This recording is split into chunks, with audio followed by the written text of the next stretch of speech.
Hello, everybody, and welcome back to another episode of Comic Book Weekly. We actually have a full cast. We're all finally back. I'm Chris, Dark Avenger C86. Next to me is Kat Comic Uno. Hey, guys, what's up? Below me is Mike, Spider Slayer Comic Book Corner 2.0. Evening to you. Over Kat, next to me is Brad, Last Ember Press. What's up, everybody? And then diagonal from me is Mike, Dude of Rock 18. What's up, everyone? And we have a lot to talk about this week. A lot of people talk about DC FanDome, Batman, comic books, everything. I'm going to turn it over to Kat, and we're going to get into the news. You're muted. We are. And like Chris said, we have a lot of news this week. So let's get started. We're starting out really great. And we are going to get into some comic news first. So first up, we have Zero Year gets a second volume. So it looks like they're kind of doing the Image Comics style, taking a break, releasing a new volume. Actually, they're calling this volume 2. Maybe they're going back to issue 1. That'll be interesting. I don't know. But for the Year Zero fans, what do you think? I'm looking forward to it. I like the first volume of Year Zero a lot, and we didn't even finish Year Zero completely yet. Yeah, I agree. I mean, I was kind of wondering what AWA was actually going to do with their books because they're all limited series. So you're kind of like, is the story truly over at the end of issue 6, or what's going to happen going forward? And I think this is an awesome thing because it just means that people are actually... That's funny. On your microphone, $10. And just for unmuting a microphone, I'm going to mute my microphone more I'm often. telling you, right? No, you're not gonna... I'm muting it all the time. Thank you. Thank you so much. Yeah, thank you. But yeah, I think, like I said, we're kind of not sure what's going to happen with AWA and their continuing books. So it looks like Kat said, they'll be doing it in volumes. This is good because this is a new company and it shows that people are reading their books and they're really enjoying their books. And from what people have been reading and telling me also, like they've really enjoyed it too. So if you guys haven't tried AWA, go out there and give them a try. All right, well, let's get into the next thing, which is Comixology originals to be printed through Dark Horse. I thought this was really interesting. Dark Horse lost a lot with the Predators and Alien Marvel thing, so it's nice that Dark Horse is getting something else. And also Comixology, obviously digital comics, that's what their whole thing is. So I think it's great that, the opposite's happening what we've been seeing, right? With DC Comics kind of going digital, and we'll talk about that with Static Shock. Now we're seeing a digital company go printed and show maybe we could share the love and hopefully rediscover these comics. Because honestly, I've only read, I think, one issue from their original stuff, and I'm sure there's a lot of great books. So I'm hoping all of us could discover some new titles that way. Yeah, it's really cool. There's a couple of them that I've read a few issues of. Like Youth, I think, is one of them that they're going to publish, and I've read at least 2 or 3 issues of that. They get some good stuff, and it's from a mix of both known creators and up-and-coming creators, so that's the kind of cool thing too. So you're getting some different kind of stories from creators and you're hearing some new voices. Yeah, absolutely. I agree 100% on that. I think it's a great idea. All right, well, let's get into this is something that Chris was desperate to talk about, and that is the new Fortnite comic written by Donny Cates, mixing Desperate. You were desperate. There's one news piece that is the biggest news piece that Chris was not desperate to talk about. This is the biggest piece. This is the biggest news piece. Especially because this past season of Fortnite, which is the only DC Comics season, is the worst so far. The one before that, Deadpool, was popular. Now we're going back to Marvel. So there's a comic they threw into the game recently, and they actually took a scene from the Thor series where Thor was going off to warn future worlds that Galactus was coming. And then they actually made a story specifically for Fortnite where Thor shows up on the planet. He tries to warn everybody that Galactus is coming. Apparently, the Fortnite world is next. Something happens. He loses the hammer and he loses his memory. So everybody's predicting that Thor is going to be a season pass character. And he, throughout the whole season, is going to start remembering who he is. And then the season's going to end with Galactus consuming the Fortnite world or attacking. So I love it. I think it's great because I've read the entire first arc of Thor, and I love how they're like injecting this in the middle of that first arc. And I love that Marvel characters, there's a rumor that there's going to be Wolverine. There's going to be a lot of characters that are going to be skins that are going to be offered throughout the next season of Fortnite, which is really cool. I like that Marvel really took the reins with Fortnite, where DC just gave us Aquaman and Black Manta and Batman and Catwoman. Batman and Catwoman being a few years ago. I like this news too, Chris, because my son was like, yeah, I think I found a comic book in Fortnite. And I'm like, for real? And he's like, yeah. He's like, the next season is going to be Thor. I'm like, really? And then he shows me the comic. I know, and it is. Art. It's written by Donnie Cates, obviously. And then the artwork in that book is done by Greg Land. So that's who did the artwork in that particular issue of it. And so he's like, I want to know more about Thor. And I'm like, here you go. Here's the first 6 issues. And he read all of them today in like an hour, all 6 of them, because he wanted to know about Thor and how it was going to affect Fortnite and how the whole story ties in and everything. And I think this is a good thing. You know what I'm saying? We've always had video games and comic books crossover, but when you do it like this is how you get people into, this medium, because this is a very current story. Yeah. This is happening right now. And it's like, this gets people on board. This might get people interested in the comics that's going on right now. And I'm glad you said that, because my friend James was asking me, is this what's really happening in Thor right now, where he's the Herald and stuff? I'm like, yeah, it's the whole first arc. You can get the trade, or you can go get the first couple of issues. He's like, really? I'm going to go to my comic shop and pick up the first arc because this looks really cool. So it's like you said, it sells both ways. Fortnite makes money, and Marvel gets their books out there to possible new readers. So I think it's awesome. Yeah, absolutely.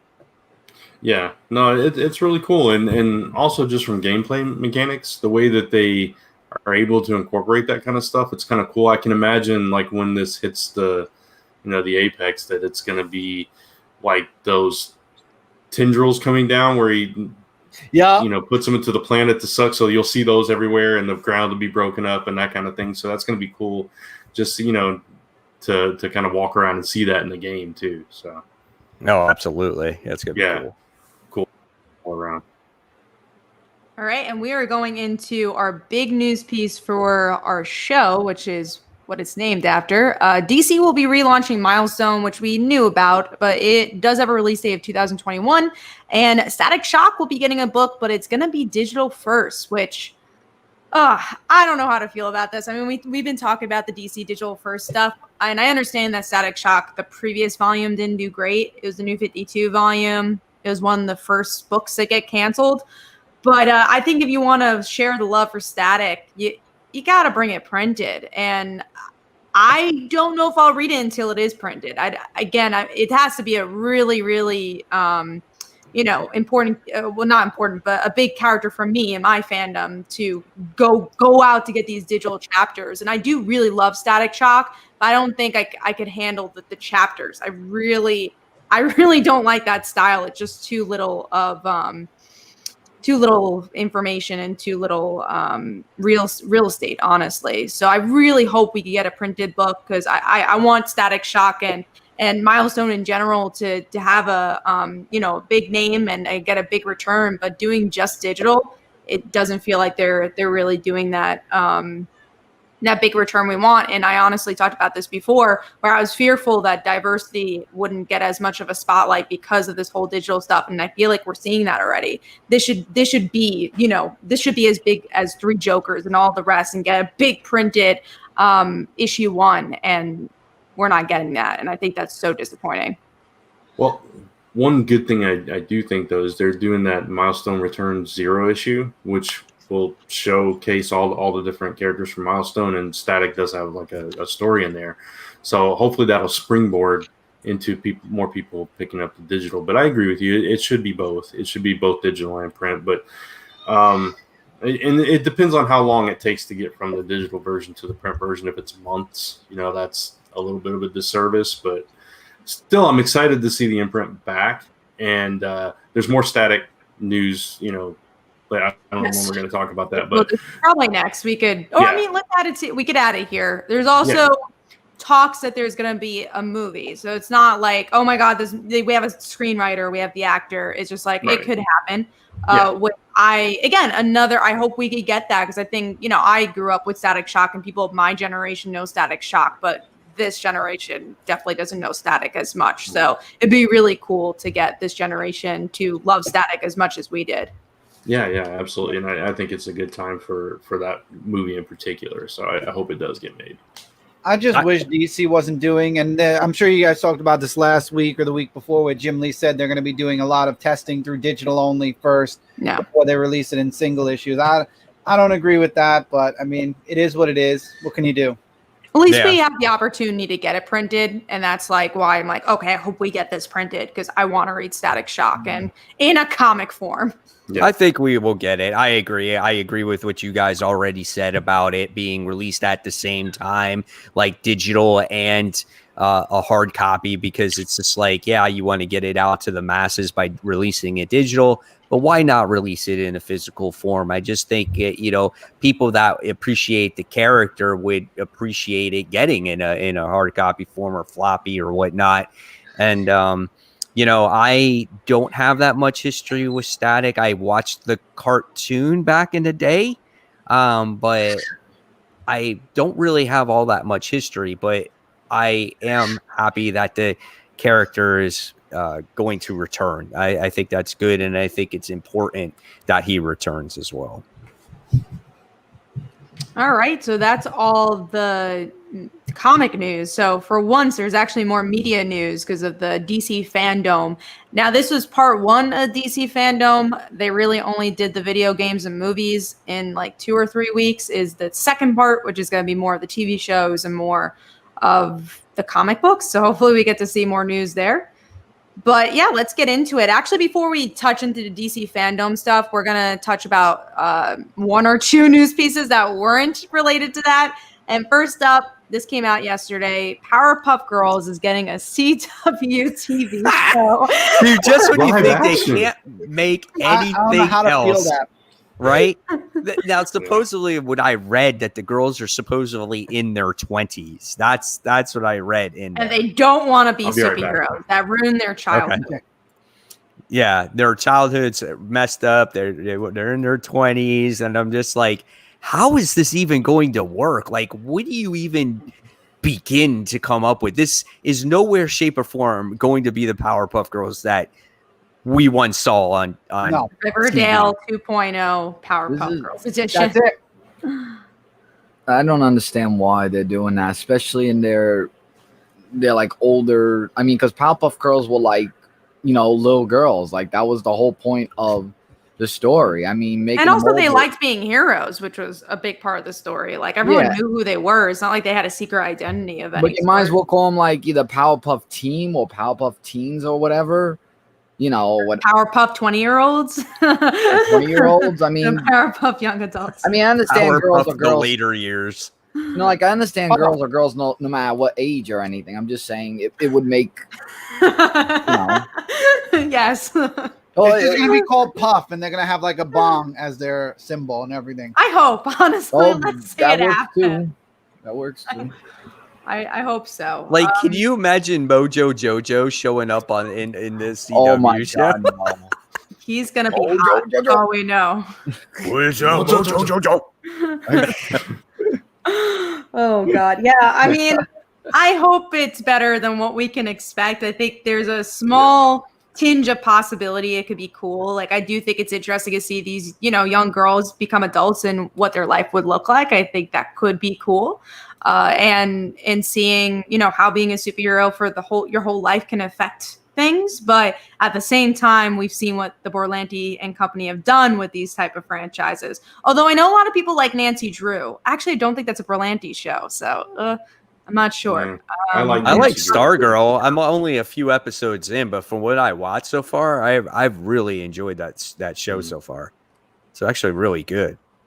I've only seen the pilot so far, but I know a lot of people like it. And Yeah, it looks like it's in the vein of what you would want from the CW. Yeah. I don't know. Okay, I do want to mention, Tabby, I didn't make the Powerpuff Girl, so I can't. I don't know. I'm only the news giver, so I can't. That's all I got. There was a whole generation of people that love Powerpuff Girls, though. So, and they're older now, so it kind of makes sense, you know. So Yeah. Let's hope. I just love how CW is taking everything that used to be light and happy and making it dark, brooding, and well, you don't know that's what they're doing yet. that's what Probably. No, you can't even say that with a straight face. Well, no, I mean the CW also had stuff like Heart of Dixie, which is definitely humor and not dark, and so there's a possibility it could be lighter. And like I said, Nancy Drew actually had like a good balance. I thought they did a really good job at like aging her up and still making it interesting. And like, there's definitely a possibility of making this good. People really like Katie Keene, and that was a Berlanti show, and that was in the same universe as Riverdale. So I'm hoping, and I do think it's a somewhat cool idea. I'm just kind of worried about the stuff we've gotten in the past. Let's see. SM Down said, "How do you make a live action series about girls who violently beat up grown villains?" Like that. Go watch the Scott Pilgrim movie. There you go. Scott Pilgrim was so There you go. Dude, I never watched that whole movie. I've seen bits and pieces of it, but I've never watched the whole thing. I love that movie. I think it's hilarious. All right, well, let's get into our only other piece that is not DC related, and that is Olivia Wilde directing a new Spider film. So most people think it's Spider-Woman. We don't know. We know it's a Spider character, but we don't know which female Spider character it could be. It could be anyone, because I hope it's Spider-Girl. Characters. I hope it's Spider-Girl. I want a future story. I would love Mayday Parker. I think that would be cool. Gwen, I think, would probably fit Olivia Wilde's resume the most, because I am a huge fan of Booksmart. I don't know if you guys seen the movie, but that's like one of my favorite movies of all time, and that was her directorial debut. And it's all about teens, and it's the same screenwriter, I believe, as Booksmart is writing this. So I'm super excited, and I would love to see Spider-Gwen. I think that'd be the most. If it's Jessica Drew, that'd be cool too, though. Anyone, honestly, any Spider-Girl would be fine with me. What do you think about it being Ultimate Jessica Drew? Oh my God, I would love that to pieces. I would really, really like to see that. All right, because I was thinking about that too. I'm like, would they put Jessica Drew from the main universe or maybe from the Ultimate universe? That would make a lot of sense. It could be amalgamation. I would really like it. Could be. I would love to see the clone of because we haven't seen the Clone Saga, and I feel like that would be a really cool twist on the Clone Saga. Yeah. Also, Booksmart did a really good job with like sexuality, LGBTQ characters, and that would be kind of cool with Jessica Drew, because that was like a part of her character as well for the Ultimate Universe. Yeah. So I think that'd be really, really cool. I would love to see that. I think it's live action. Lyric Magic asks if it's an animated film. I think it's live action. I'm pretty sure it's live action. Yeah, I think so too. Their animated stuff is, just the Into the Spider-Verse. That's DC Comics. DC Comics focuses on a lot of animated movies. They do, and they haven't been good in a while. No, they haven't. I think I'm going to be waiting on the next couple, that's for sure. We do have a question for SM Down. Issue 6 coming soon for Life While I Daughter. Actually, Brant has more of the answer for that. No, Brant's Isn't that weird? I know, right? Brant actually could answer that. But we're aiming for the next couple of weeks that the digital copy will be done for the book and then printed. It honestly doesn't take too many weeks to get it printed if everything goes well. The printer that we use is pretty quick. So if everything goes well, end of September, hopefully it'll be in the store October the latest. So we're on a good track for this one. All right. Any other comments on Olivia Wilde? She's going to direct the Like Father, Like Daughter movie. There you go. I'm sorry, I'm down. Just been asking about Like Father, Like Daughter. I thought that'd be a perfect plug. So direct the movie. I would knock on her absolutely door. Knock on her door tomorrow Olivia night. Wilde to direct the movie. I'm just like everybody else. I'm excited to see any of the Spider Women characters in a movie. So I don't care which one it is. I wonder, because they've been doing such offshoots like Morbius and stuff. What if it's Madam Web? Like, Oh my god! Okay, not anyone. I You hope- don't No, want it. no, You don't no, want it. no. You want a Morbius movie? Did you I don't want? want to see a freaking old crinkly woman. I want just to sitting No, on please. it. If it's gonna be her, I want it to be old lady. How about Old lady Madam Spider Web. Woman Jessica or what's Julia her Carpenter? Julia Carpenter. No, Yeah. if we're having a Madam Web series, it has to be old lady Madam Web. I'm cool. I'm think cool our with Julia cats- Carpenter, Jessica Drew, Gwen Stacy, made it. I Wow, don't care. you just don't want So- a Madam Web. They're gonna make No it Madam Web. No Madam Web. They're gonna make I don't it even know Madam what Web. you would do with a Madam Web. Her looking at the web saying, "Ooh, the future looks grim." I'd rather have Carly Cooper than Madam Web. Come Me on. too. Let's get a cop movie out of that. There you go. Do Gotham in Spider-Man style. I'm sure it's not going to be Madam Web with this creative team, though. I have a feeling they're not going to tap this director and this writer for that. But let's get into some of this DC news. We got a lot to talk about. First of all, we are talking about the animated movies. We have a new slate of the animated movies. I'm going to pull this up to see the exact titles here. We have Batman Soul the Dragon. So it's like a 1970s movie. First Then we Batman have- movie. There's one. More Batman. Yeah. No, wait, there's Batman. one. Wait, there's more. Go ahead, keep going, Kat. We have the Justice Society World War II movie that's coming out. That might be. It's a lot of That period one's actually pieces. cool. Yeah. And then we Mhm. have a 2-part movie for Batman The Long Halloween. 3 Batman movies in 1 year. Even more Batman. But wait, Uh. we have Justice Society in the middle of it. So you can't say they're only doing Batman. It's I don't a Watch want- Batman be in the honestly- JSA. It's like an Oh my god, wouldn't that be infomercial. crazy if it's like Batman and the JSA like they did Suicide Squad? I don't want to Batman. see any Watch of one this. Batman movie, get the next one for free. You know that's what it should be at this point. They should, for sure. No, I'm tired of it. I haven't liked. I watched Man of Tomorrow. Really didn't like it. I just feel like they're spinning these out to spit them out at this point. At this point, I was gonna say the same. Yep, I'm not bothering anymore. 1970s Batman. I mean, why? Why do we need these? Batman A Long Halloween, I get. It's a popular book, but is it really going to be that great? None of these adaptations. in the Whatever past happened to the? I five- would like a Kingdom Come animated movie. Blackest Night, would make be it a cool. 3-part, Oh yeah. year-long thing. Blackest Night would be a freaking sweet ass movie. Yes, it would. Right? That would It'd have sell all the so lanterns. well. Wouldn't it? Yeah. I I mean, would it's not vote for like that. it's a modern day story. A lot of people have read it. You know what I'm saying? It's not like it was created years and years and years ago. So I think that one would be great. I want that. Yeah, I want a I would 3-part definitely want to Blackest see that. Night. I don't think Yeah. we'll get it for the animated films just because it's DC. of a story. Yeah, I think they're probably going to save that for their Green Lantern TV show that they're doing. Oh, that's true. They might. That I'll probably never see until it comes out on DVD because Yeah, I but don't have Max. It won't have the scope that you could do with an animated film for that. That's my concern with that. But We do have a comment from SM Down. Death of Superman was the best comic turned animated movie for me. I would say Under the Red Hood was my favorite, but Yes. Death of Superman was good. I enjoyed it. It was definitely the best The best by 2-parter. far in the past 7 years. I actually Yeah. didn't see it. I didn't realize it was that good.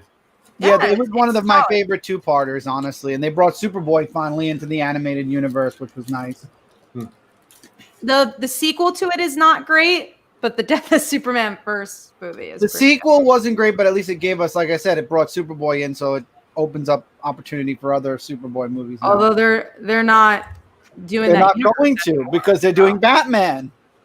Well, that too. They and they're such random Batman movies. Again, it's like 1970 Batman. It's like when, why, what's going on? I mean, they did Gotham by Gaslights. I mean, why not? Yeah, which was not very good. I But yeah, didn't even that's- buy that one. No. I skipped that one completely. The ones I've It skipped was- so far, I haven't watched Deathstroke. I haven't I watched didn't watch that either. Superman, Son of Red Sun. I haven't watched. I think those are only 2 I haven't Red seen. Sun was Honestly, it took me 3 sittings to finish the movie. It was Tevye asks, what about Justice League Apocalypse War? I actually liked Apocalypse War. I thought it was pretty good. Didn't see I mean, that. none of these are mind-blowing, though. You know, none of them like Under the Red Hood for me. Really enjoyed that. Under the Red All right. Hood was one of my favorites from back in the day. That's for sure. Yeah, it's really good. All right, let's get into the next thing, which is Ben Affleck and Michael Keaton return for the Flash movie. That's Happy pretty about cool. Michael Keaton. Yeah, I think it's kind of cool. Yeah.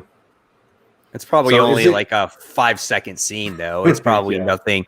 It's probably nothing huge, but just to see him kind of back would just for those couple seconds or whatever it is, I think it's really awesome. Yeah. Now are they doing like a Flashpoint thing? Is that what's? Yeah, I from think what so. I Yeah. think so. Yeah. So What they talked about. then there's possibilities there could be other cameos or whatever. Batman They could Beyond. reveal Probably later. Michael Keaton would be like a Beyond Batman kind Well, of we moment. saw all this with Crisis on Infinite Earths. We did. Well, You they know? don't care. It They doesn't count. spoiled doesn't it all. count. It doesn't count for the movieverse because that was It does because Ezra Miller was in there. Yeah, they actually said that actually gave him the name Flash was Crisis. So for once, it Yeah. does count. Yeah. So that's what I was thinking. It was like it'd be cool, like if just for like a brief second, Grant Gustin like up on screen or something, just to I could see further that. tie in there. Sure. Yeah. I Yeah. could see that. I hope if they do this, they'll keep some surprises because again, unlike Yeah. Crisis, we knew everything going into it, and it definitely, honestly, ruined a lot of it for me. I didn't because I watched it so late and somehow I avoided it all. I had no idea Ezra Miller was going to pop up on that, so I actually got surprised when I finally. So watched you're it. lucky on that. Yeah. All right, well, let's get into some more DC film stuff, and one being the Snyder Cut trailer. That song, Woo! that song was an interesting choice. Nirvana song. It was, I think, Hallelujah was the It song. was. The Snyder Cut. Oh, Yeah, the Snyder Cut. I- They Interesting. used the Hallelujah song. Yeah. Yeah, from yeah, like but that probably song is the Watchmen same version. song for Yeah, the Watchmen. Watchmen, though. Yeah. Right. That was the one thing that really, like, I didn't mind the trailer. I actually thought the trailer looked kind of cool, and it made me say, okay, I would like to see this because it is in separate parts, right? And so, but then when They I was, separated it into parts. yeah, four it's like 4 parts. Four Yeah, parts. yeah. All an hour.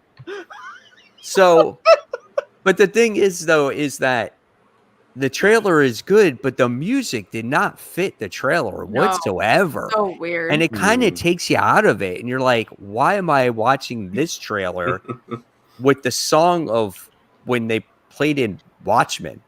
You know, Yeah. I was like, that's just odd to me. Just made me The think. song they played in Watchmen during the graphic sex scene, as a matter of fact. Yes, exactly. That's what I thought of when I was That's all watching. I it. Like, associate with Hallelujah now. That's great. Yeah. And yeah, it also didn't fit. I actually love the music for Watchmen. I think it, Yeah, it was besides really that good. one scene, that one scene is like, why? The only good thing that came out of the Snyder Cut is the black and silver Superman suit. I am not watching a 4-part retelling. I said that Snyder though a couple of weeks ago. I said that it might be in many parts because there's just been talks about it being really long, so they would release it that way. And it makes sense though because if it's on HBO Max, right, and it's on Yeah. a streaming service, you would want to kind of release it in parts to stretch that out a little bit. So I don't know. I think it's all right. I'm curious to see how it's going to be, but I don't have HBO Max, so I'll probably wait till it comes out on DVD or some kind of release otherwise. I'm Yeah, sure it'll I- come out on DVD. There's no way they're not going to want to try to get people to buy a hard copy. I might watch it. I don't know. I don't know if we have HBO Max or not. I Honestly. don't, and Probably I'm not. getting it. I don't think we do yet. Even if I did, I wouldn't waste my time watching a 4-hour Justice League movie when I like nothing from the Snyderverse I at know. all. It's That's what I was gonna say. I feel like I didn't really like at all the Yeah. Justice League, no parts of it. So if I had like little pieces I enjoyed of that movie, I'd be like, let me go see what this is all about. But I It- really didn't like Justice League, so I don't want it to. was better than Exactly. Batman v Superman.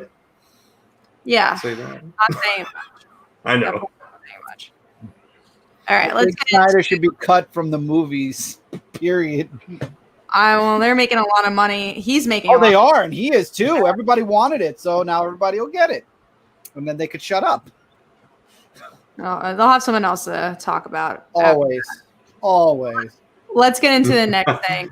Sorry, Hopefully, speaking of that, I gotta mention that. No love for half-rendered dark. Exactly. Yeah. No, thank you. All right, let's get into Wonder Woman trailer, thing that I hope everyone is excited for. I really like this trailer. I think this is the best thing that came out. Well, not excitement-wise, because, we already had a trailer of Wonder Woman, so I don't know if it was like the biggest news piece, but for me, it was the one that I was like, oh man, I can't wait for Wonder Woman. We're going to talk about Black Adam and Black Knight. So. We'll talk about Black Adam. We're going to talk about Batman. Don't worry. We're talking about Suicide Squad. We're getting all there. Don't worry. We have it all on the dock. But yeah, Wonder Woman. I really like Cheetah. I'm super excited for this movie. I like that it's Wonder Woman showing Steve the world. It's the opposite of what that original movie was. But yeah, super excited. Yeah, this trailer was pretty cool. I was just like excited about seeing Wonder Woman using the lasso of truth to travel through lightning bolts. I'm like, what's going on there? I'm like, that's kind of cool. And then she's deflecting bullets but I like the cheetah scenes at the end. I was just like, oh, okay, that's pretty cool, because I was hoping that they would show her, and I think Kristen Wiig looks like she could be a pretty good.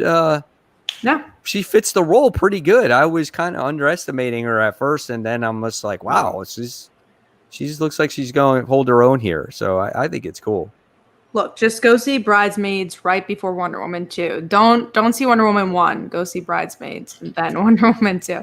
But yeah, no, I think she looked really good, and even the graphics, like, you wouldn't expect to look good after Cats, as people have mentioned, and how bad Cats looked.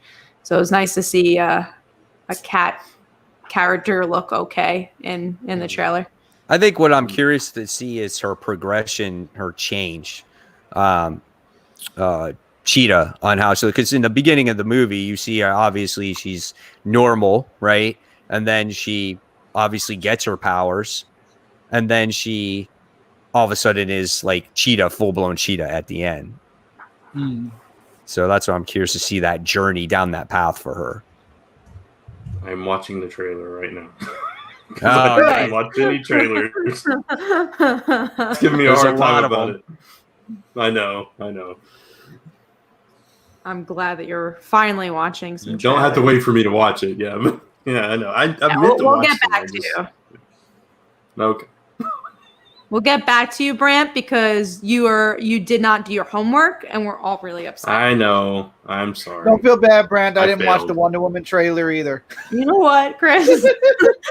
I'm not a movie buff. Out of everyone here, I choose video games over movies. So, but I am. I love movies. But you are, so you're in trouble, not me. Yes, you're a bad Everyone influence on Brant. That's I am. That's true. It's all Chris's fault. It's always all Chris's fault. He distracted me. I made you watch Fortnite. I made you watch Fortnite instead. I didn't watch that either. The first trailer that everybody expects this from me. I'm not a movie dude. That's why I don't care about most of the movie stuff. We'll talk Titans, and we're gonna talk Batman. Let's get there. Let's talk about it. So the Batman trailer. We talked a little bit pre-show about this. I was pretty neutral on the trailer. I didn't hate it or love it. I really liked up to the point where Chris didn't like. I liked the part where he was punching out that guy. That's where I shut it off and said, "This is not my Batman movie." Bye-bye. Oh no, I love that. I love that. It felt kind of like Arkham Asylum, like those video games. It felt like that style a lot, in which we'll obviously talk about that video game. So I enjoyed it. Which one? Didn't the Batman trailer. Like I said, I thought it was like pretty in the middle for it. I didn't love brooding Batman. The eyeliner maybe was a little bit too much for me. I liked the trailer. I thought it was interesting, dark, gloomy, gritty. I liked it. I thought he was badass Batman. Still yet to be determined on like what his Bruce Wayne is going to be like, I guess, because he kind of looks a little like emo. You know what I'm saying? He's like, dude, I'm just like pissed off. It's like he reminds me of like Damien in a way, you know. But I thought as a Batman he looked cool, and I just thought I loved that scene when he beat the crap out of that guy. I thought it was cool. The trailer was a little slow, but you kind of got obviously what's going on there, who's involved and whatnot. So I think it can be a good movie. I really do think so. Now, is this rated R? Because it looks like it could be, because it looks pretty dark. It has to be. They haven't even finished filming, so I don't even know if they have a rating yet. Because usually they'll come up with a rating once it's all done. They'll have like a group of people, like usually parents. There's like a group of secret Hollywood people that make ratings for movies. So yeah, we don't have a rating yet, but it could be, and that'd be interesting. Is that the guy from Westworld in it? Oh, I don't know which character. I watched the pilot. With the glasses. That's a lot of the comments I've been seeing. Batman being brutal, awesome. So it's like, yeah, I don't like it. I'm sorry, it just didn't appease me. It didn't. It's like when Batman picks flowers and gives sunflowers. Yeah, that's right. I think this Batman is a little bit more realistic than Ben Affleck Batman. Oh yeah, like Ben Affleck Batman is too just like Ben Affleck Batman felt like he was trying to be Batman instead of being Batman. I don't know. He was just too like, he tried to be like almost too comical in a way. You know what I'm saying? Too, and yeah. it's just like, yeah. And I was just like, okay, you're not a Tony Stark, so don't try to be a Tony Stark. Yeah, that's exactly. it. More like a Tony Stark want to be. Yeah, he had that sarcasm that you just don't see with Batman. Batman's more dry. And what was wrong with Adam West Batman, Serenity? When I was growing up, that's what I watched. Shut up. That was goofy. Yeah, but that was goofy. That was goofy. Well, he was goofy. But He's saw the goofy Batman. Yeah, I saw the trailer also. I thought it was like 50-50. Like it had some good stuff in it and stuff like that, but like I said, I'm in the middle. So it's like moderate, all right. I just watched that trailer too. So I watched the movie. Sound off, of course, but it looked great. It looked beautiful. I'm trying. It didn't look bad. I would have to rewatch it with sound, but it was a little bit slow. But yeah, who wraps people with duct tape? Like that's pretty dark, you know. I mean, it's weird. All right, well, that's our Batman thoughts. Let's get into Suicide Squad first look. I was pleasantly surprised by this. You know, I love Margot Robbie. I love her to death, and she never gets a break. Any movie she's in, besides I, Tonya, which I loved, she always just gets a bad script, but she does a beautiful job. She's always great in it. And that was the same thing with, I know, people like Birds of Prey, but I have my dislikes and likes about that movie. And then I really didn't like Suicide Squad, but she was always great. But I'm happy. It looks like she's finally getting the movie she deserves. And there's some interesting cast members here. And yeah, it looks like Guardians of the Galaxy for DC Comics. So yeah. I think it's going to look really good. I'm excited about it. That's definitely the way it was set up. It was set up almost just like how Guardians was when that was first released. When you got the lineup of the characters, well, here you got the lineup of the characters like in their comic form. The one thing that I saw, though, I was like, dude, there's a lot of freaking characters in this trailer. I'm like, even though there was nothing but you seeing the characters and who played them, you're just like, wow, there's a lot of people in here. And the funny thing is like, having King Shark in this movie I think is going to be hilarious, you know. But this out of all the Harley movies, probably I agree with you, Kat. I think this one's going to be a good one. Well, we know Brand hasn't seen it. I'm watching it right now. John Cena's in this? That's 3 trailers. John Cena is in it. Wow. He's playing like a Captain America. Yeah, that fits perfectly. It's interesting. I liked Birds of Prey. I thought it was an interesting movie, but I also like Suicide Squad, so I'll probably like this one too. So I just feel like Margot Robbie deserves the world, and she hasn't gotten the world yet. She deserves the universe, really. But yeah. So out of all of us here, Kat is not a fan. I mean, if you could tell by the way she talks about it. No, Kat's never seen this movie. No. Oh yeah, Silver Stroke 123 says John Cena is playing Peacemaker in this movie, and it just seeing John Cena in a movie always cracks me up. Anyway, I just feel like he's a horrible actor, but I just I think he'll probably be fine in his role. He's no Dwayne Johnson. No, absolutely not. I was just thinking that. I think he tries real hard, but he's not. He's not even close. Right. All right, let's get into. Well, first of all, Brant, what did you think about the sound off Suicide Squad trailer? It was pretty cool. I mean, the version I saw, I don't know if this is the only version, but it was like cutting back and forth with people talking about the movie. Yeah, it's a behind the scenes. Yeah. So I obviously couldn't hear what they were talking about, but no, it looked cool. James Gunn behind it. Obviously you're going to get that Guardians of the Galaxy vibe, but all these different characters, and it's crazy because they built up Harley's world as like this insane place, so it just fits. So. All right, let's get into our last of the movies, which is the first look at Black Adam. I did watch that one. That one I watched. I guess Brant and I watched it for the same reason. The Rock. Oh, I love The Rock and I like Black Adam. So exactly. I thought that trailer was good where he's standing there, he's shouting everybody's name out. He's like, "You're done." And I'm like, "Oh yeah, this looks cool."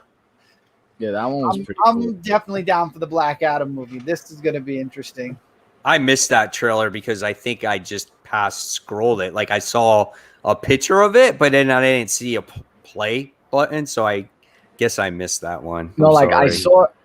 Yeah, because I'm a loser. I didn't watch Beat it. me up like Batman does. You know what? I want Batman to beat us all up the way he does. I want to see The Rock beat that Batman up. Then maybe I'll watch that movie. No. What were you gonna say, Michael? No, I was just saying, like, I saw the thumbnail of The Rock, with the picture of him as Black Adam, and I have to say it does really build hype for the movie of like all of what he said. That's actually pretty intense. Yeah. They go into that whole history of his people not being free and being kept down and everything, and him being their savior and taking matters into his own hands. So I love that they're going full on with the classic Black Adam story. And I know he's been wanting to play this role for a long time, so I'm looking forward to it. Yep. All right, let's get into the only TV news we've really got this week, because again, TV is moved to September, and that is Barbara Gordon's going to be joining Titans, which has been rumored for a while, so that's not a surprise, and that Jason Todd will now be called Red Hood. I guess I have to watch Titans season 2 to watch season 3 because he didn't get shot. He didn't get killed in season 2, so I don't know why. I'm gonna watch for Barbara Gordon either way. Season 2 was good. It was really. It was good. amazing. I loved it. I thought season 2 was very good. Yeah, I love that he's going to be Red Hood now, and I can't wait for Barbara Gordon's edition. I mean, it's just this show keeps getting better and better. I actually really like Jason Todd in the show. I'm still on episode 1, season 1. No, episode 2. Episode 2. Oh, at least you're up to episode 2. Doesn't get much better until. Oh, I'm so bad with TV. I'm so bad. I feel you, honestly.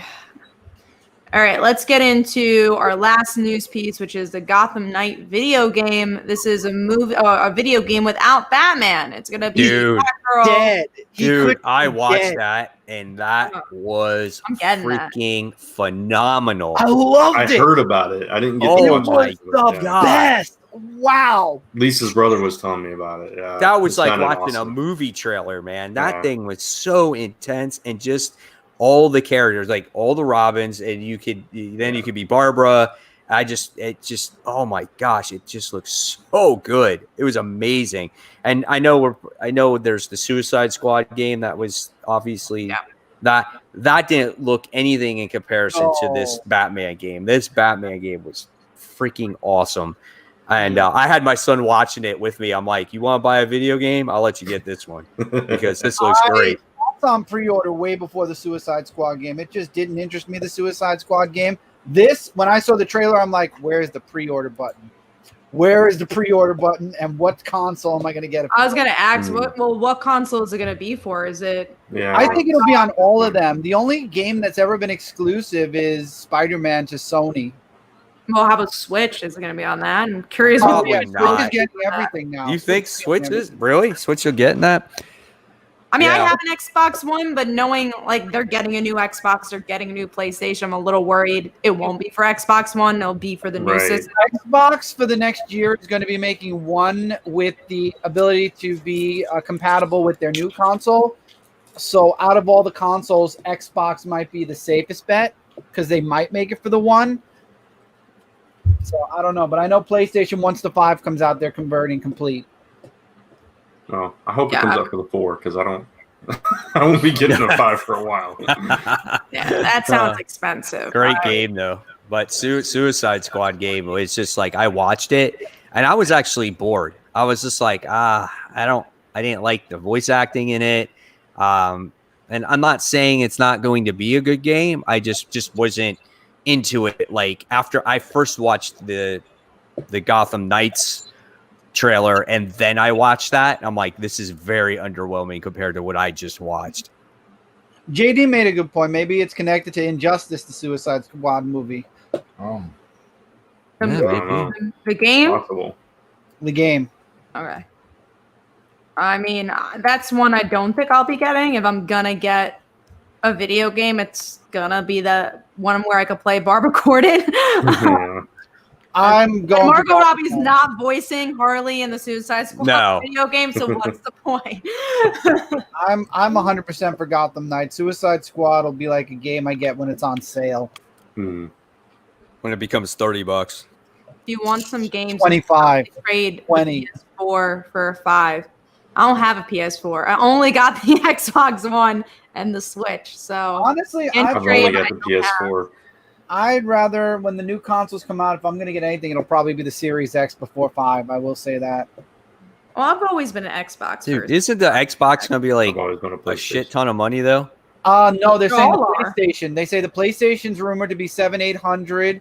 Yeah. The Xbox will be 5 to 6. That's still too much money. That's still way too That's much money. ridiculous. Both I'm of not- them are until ridiculous. they fix. Anyone who's bought video game consoles, it doesn't surprise. I mean, I think the Xbox One was $400 when it came out, and the PS4 was also Wonder how about much it is now. $400-$500. Yeah, but you should Xbox. wait a couple of months because you may be unlucky to get bugs in there. Well, that too, When the yeah. system comes Not only out. that, the designs this time, one looks like a tower and the other one looks like a DSL modem. Yeah, exactly. And but it's just like, now do you get a video game with that? No. I feel Probably like not. the ways of that. No. That's You great. don't. Oh yeah, You the get one, Xbox you get X. one controller and the system itself, and it's Wait like, for the. Yeah. Only Nintendo does Honestly, that. that's why a Wait. lot of people are going to PC because Xbox games can be played on PC and you don't have to worry about upgrading. Xbox Series Yeah. X games are going to work on PC just like on an As Xbox Bavarian just Series said. X. Bavarian Yeah, also exactly. on It PC. pays to go PC because all you got to do is worry about upgrading a video card or something. But it's like a every computer. It doesn't. couple of years. It's the same thing. Yeah. That's. I mean, I played all the Arkham games on Steam, so it's like. And you could attach a controller to your PC. Yeah, so I do. Yeah. there you go. So PCs are eventually going to take over everything, in my opinion, because consoles are way too expensive. yeah, we're hardcore gamers here. That's our gamer talk today. Our gamer talk for the year. Go over to twitch.tv/Dark Avenger Gaming. Click the sub button. You know, you save the world every time you subscribe to that channel. As well as Durock 18. You're not on Twitch. No, but I'm on YouTube. We're not. This talking is not the about- plugging section, guys. Come on. You're not. Don't listen to Michael. He doesn't save the world. Follow. Excuse me? Doesn't save the world. Here's the brotherly fight. This is what happens when you don't have the full cast on and then you bring them two together again. This is what happens. You get Brothers It's battle. a good thing they're separated. They're stay to your corners, guys. Yeah, keep in one corner, you keep in the other corner. It's whatever. Adventure Gaming, number one on Twitch. We're going for that. Well, that was all the news and the news of where you can find some gaming videos. So we are going to the under the radar section of this episode. I can tell All you right. where you can't find any gaming news right on Comic Book Corner 2.0. You will not find any gaming news. So go to Chris's channel. I forgot to do it under the radar. Why Go ahead, not, Michael. Mike? You should do gaming news. No, Anyway. I don't have time for all that. Too much did, money. I did think about doing the Thor news, but then I was like, we'll talk about it on the show. So I was like, I don't know what to do that one. All right, so let's go to Under the Radar. So the Under the Radar book that I want to choose to talk about this week is actually some really interesting. Sonic the Hedgehog, issue number 30. This is a really awesome issue. Like, now that the metal virus was destroyed, now Sonic has not been seen after the metal virus when he got rid of it because of a how they say in the video games, like warp, like the super warp that he used to try to get rid of the metal virus sucked him in, and it was like way too powerful. So that's why there was no sign of Sonic. But yet we have Zavok, who returned along with his other Goonies that he works with and all that, and all cause chaos. And the Deadly Six, that's what they were called. And they cause chaos as, we're causing all the trouble. Then you have their shuttle that was taken by Dr. Eggman. So things are not good for Sonic's team, with Tails, Knuckles, and all that. What I really liked about this issue, though, was where Shadow and Metal Sonic had that epic fight scene. I thought that was really pretty epic. But then we go to Palace of the Soul Empire, Blaze's world. Sonic was actually there when he just came down like a meteor, so he was in a different world. And that's actually a huge cliffhanger where it was left to be continued. Really awesome issue. Can't say nothing more or less about it. So definitely you guys should go check that out if you're Sonic the Hedgehog fans, such as myself and whoever is on here. Well, So- no one on here, but somewhere in the comic Somewhere. universe. yeah, in the comic Exactly, in the universe. media. So let's go to Brant. What was your Under the Radar book? A book called Voyage to the Stars. It was from IDW, and it was based on a podcast that has like Felicia Day and one of the guys from Superstore and different people. I didn't know what to expect with it. I've never listened to the podcast. It's like a radio drama kind of thing.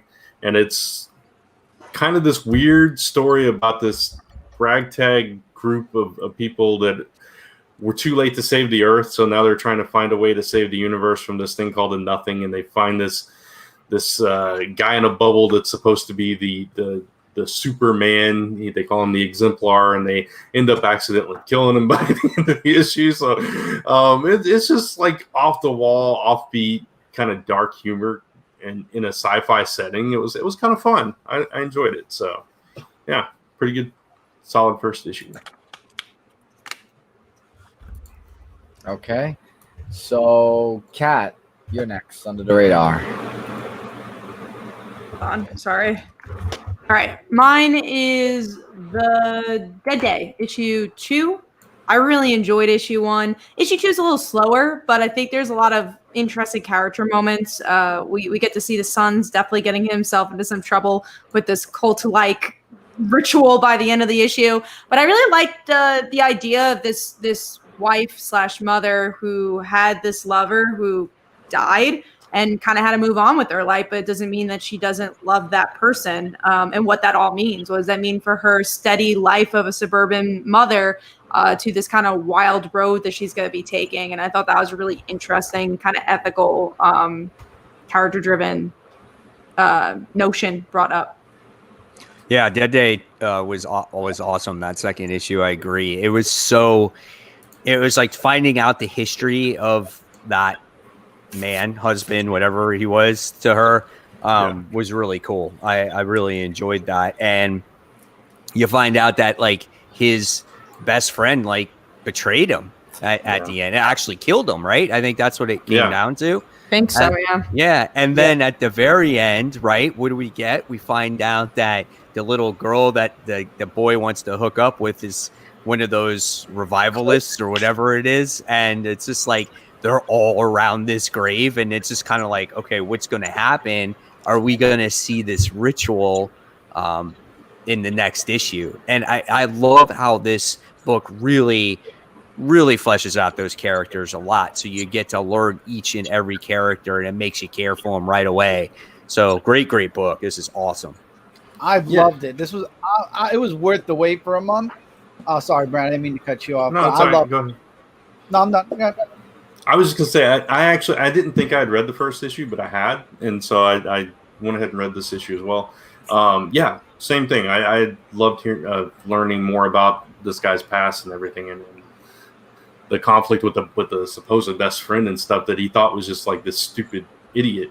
That he thought of as a brother, but still thought he was kind of dumb, and ends up that he's the one that betrayed him and stuff. So you got a lot of different threads going on here with the kid at the house, and of course Mel and her ex and everything, and all. It's a really interesting take on the the zombie genre. So I enjoyed it. All right. So that's all you have to say about the book, Kat? Yeah, I'm good. All right. So Mike, mine was actually the conclusion to Hotel from AWA. God, it was so good. Oh man, this book. At first you thought when we read it, it was weird, right? And it's still demon.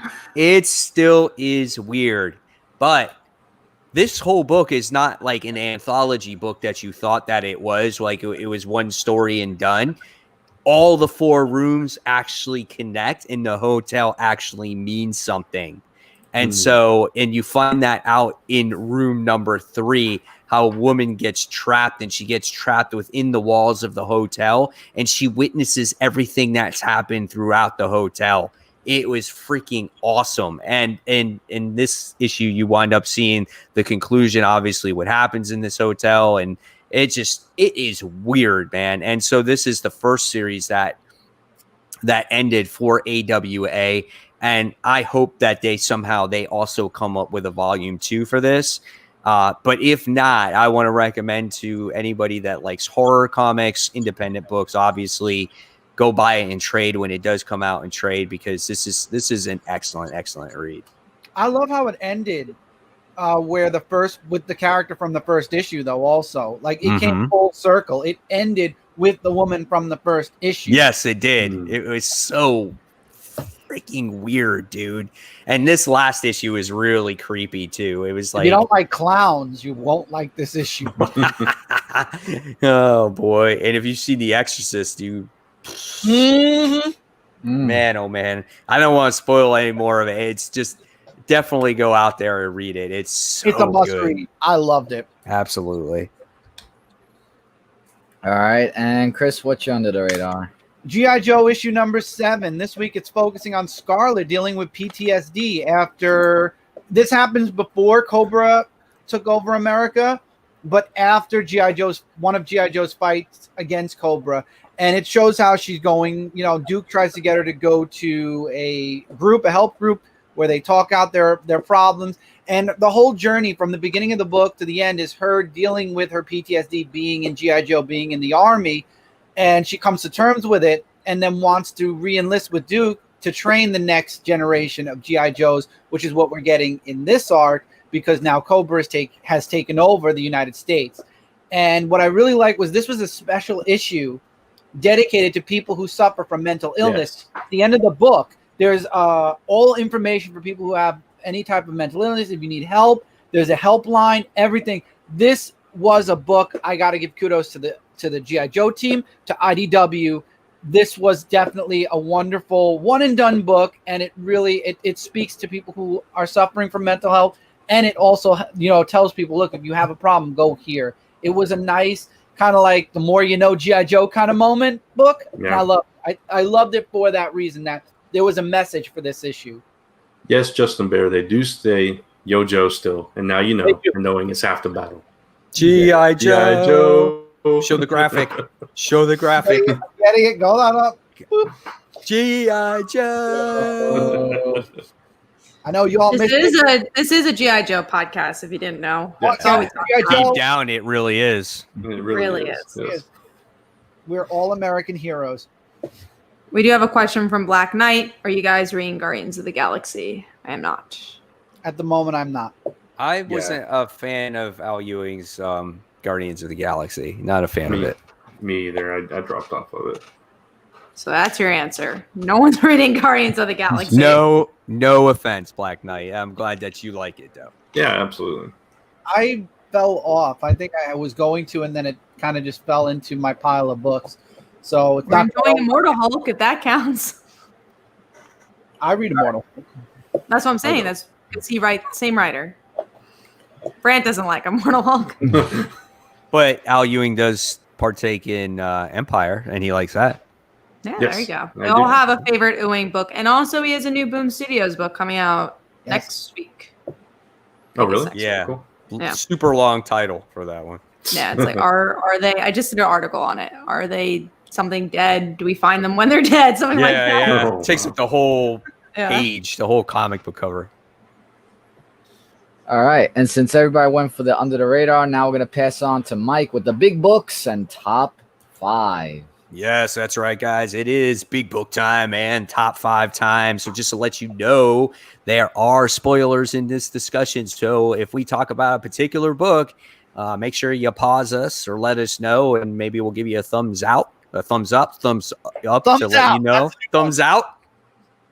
Thumbs up to let you know that we're done with the discussion. And also, guys, just to let you know that we are not talking about the DC books that were released today.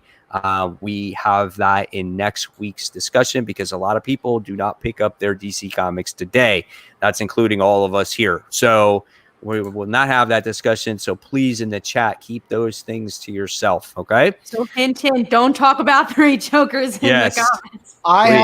I don't look at any DC books until Wednesday. That's one of the other brilliant ideas DC had that I don't agree with. I will say for work, I had to read 3 Jokers early, but I would have read it tomorrow if I didn't do the articles. But yes, please. It's a big issue, so we do not want spoilers, and we'll fully talk about that next week. All right, so let's kick it off with the first big book that we're going to talk about. And of course, it's going to be Batman issue 97. So what did you guys think about this? We had Joker rescuing Batman, basically, and Batman is Harley obviously- rescued Batman. That's what I meant. Harley rescued Batman. He's tripping big time. That's why I'm and laughing. How you many know- years has he been drugged off his ass so far? Oh, 3 my now? God. The poor Yeah. guy, he's stumbling around. The 3 issues back, he initially got drugged, and now he got drugged again by Harley at the end I of know. this issue. What's going on? I Harley love- was trying to like flush the- out drugs at least. So Harley Yeah. was it's trying to work like it the out. hair of the dog that bit you, right? Poor You know, Batman. give you a little That man toxin to is- get over the toxin. That man's Yeah. tripping. That man's tripping. I Oh, thought the God. issue picked up Really? once we got to Harley, though, because I thought the issue was kind of slow. I Yes. was like, oh my God, this is the I agree. same thing I Yep. saw last 100% issue. agree. And then we got to Harley. I'm like, okay, Well, I'm in again. What And do then you- the ending. what do you think of Punchline kind of sharing that moment with the Joker there? About Harley? Punchline, yeah. No, yeah, like he's like, yeah, it's time to flush out to take care of the old flame, and they kind of hug each other and they're drinking champagne with each I other. didn't Like, get a lot from it, honestly. I felt like it was just. What were you gonna say, Brett? No, go finish your talk. Yeah. Just sitting. I feel like we've gotten more stuff from Punchline with like the Catwoman and Harley stuff than we have with her and Joker, because like we know that they're together. Like other than that, we don't really know why. But Yeah, I don't know how I felt about it because it's like in that instance you see that she really does want to replace Harley and she's kind of jealous, and I didn't like that aspect of it. I like Punchline just being there because she's into the whole thing. I don't want it to be that kind of thing again. Right. We've I already was kind seen of that. curious on what you guys thought about that, because that was a kind of a scene where I didn't look too much into it, but I was kind of like, I wonder if they are going there with that, so I wasn't too sure. Is anybody curious about Clown Killer, though? I like the twist of him because they mentioned that he's like, he's like Robin, except he kills people. Yeah. I thought that was really What interesting. was this character? Is this going to be something that's think staying someone around? I don't know. I think so. I think they're trying to get, they're trying to do the Could be punchline. Grifter. It could be Grifter. Oh yeah, because he's supposed to be. Is he supposed to be in Batman? Yeah, I He don't is know. supposed to be coming, He's yeah. kid, though. He's Grifter's sidekick. Now, I like how Tinian is somehow keeping Alfred in this series, right? Like Alfred's dead, but yet since Not. Batman is tripping, he's obviously hallucinating that Alfred is in his ear like usual. So I think that was a real creative way of coming up with a way of somehow keeping him in that book. What do you guys think of that? I like the ending a lot. It. Yeah. I like that they bring. I wish they bring Alfred back. I think that was another mistake that was made, but I hated how. I mean, we could always go back, but I hated how he died because it felt like it happened off panel. Yeah. it So did. at least Like, oh yeah, I snapped his neck, and every other character Bruce is seeing has with the neck snap. You see, but you never saw Alfred that way, and it's like maybe that's why he's seeing this neck break because of that. Who knows? seeing everybody's neck break except for Alfred's. So yeah, overall good issue. What do you guys think of Joker War at this point? I think it's a solid event. I like Yeah, it. I do too. Very So far, solid. so good. Cool. All right, good. All right, so now we're going to talk about probably the next biggest book this week, and that's Thor issue 6. So, Oh boy, boy, I read man. it. I read this issue. I know. Uh-huh. Matt was very Crazy. happy. I know Mike Spidersley was very happy when we got to the last page of the book. Yeah, I mean, I tell you, I read this issue. I did a review on it, and I was just blown away by the entire issue. You know, so you get Thor, who finally gets the story of Black Winter. Basically, is out to go after Galactus, and Galactus uses Thor to help him destroy the Black Winter, and it's just like Thor thinks of it and he's like, oh, I'm going to kill two birds with one stone type of thing. He sits there and destroys Galactus. I mean, the page and the artwork on that was insane. freaking mind blowing. You're just like, oh my God, like something to take out Galactus. You got to be freaking strong to do that, you know? And then he's just like, and then he makes him a bomb and he blows up the Black Winter. Now, a lot of people in my comments are like, seemed too easy, right? Do you guys think the Black Winter is completely gone? No, there's got to be remnants. I mean, you saw the snowflake. I mean, there's got to be something left. Right, because it's this huge entity, right? And so you would think it's got to get scattered around, you know? So very interesting. But you see that he and I'm surprised that Thor wants to, you know, have himself see himself like how he dies. And you see that particular future. I like that moment, though, because I think most people, they wouldn't say yes. They'll be like, right. But I don't want to. Yeah, exactly. Yeah. Thor has been living forever. So I guess he's kind of curious to see how he goes, right? And I bet that was the last thing that he expected to see. He sees Thor. He sees him Thor sees Thanos holding the Mjolnir, and the Infinity Stones are attached to it. And then he has Null's sword, and he's using it as a gauntlet. And it's like, and there's Marvel zombies everywhere. And I was like, what is happening here? So the ending just blew my mind. And so I guess the possibilities are endless when it comes to Thor getting to this point. I guess now we get this possible story of how does Thor get to this point? And is Donny Cates going to write, you know, all this, or is he going to go into the future? Like, what's going to happen? You guys have any theories on this? I think it's going to be an event because this is like so much bigger than. Yeah, it sounds like it's building up to something else with these zombies and Thanos and all that. I'm sure it's going to be 2021's next Marvel event. But I thought the issue was pretty good as someone who hasn't read Thor since issue 1. It didn't convince me to read issue 7. I'm not that invested, but I'm glad I read it to know what happened and be like, oh, cool, that's happening. But still not a fan of the Galactus stuff. This issue was, for me, it was such a huge payoff to this arc. I mean, the build-up was good, right? Like, I enjoyed this volume of Thor. But at the same time, it's like if we hadn't gotten something this big, I'd have been like, okay, it's another Thor story, you know, good or not, right? But this was just like next level. It was like, oh my God, he just freaking killed the Galactus. I mean, Yeah. like you said, the power that it takes to do that, and just being able to like, I took all your power, you know, you're nothing. You know, once I knew that, you know, you just got you kind of got your power from somebody else, you know, it's like, you know, it can come and go. You know, you figured out Galactus' secret and used it against him. It was just like, whoa, this was very clever writing and just beautiful storytelling, and the art was gorgeous, and the future of Thor, you know, remains to be dark. It just keeps getting darker and darker for this guy. It's like, when is he going to get a break?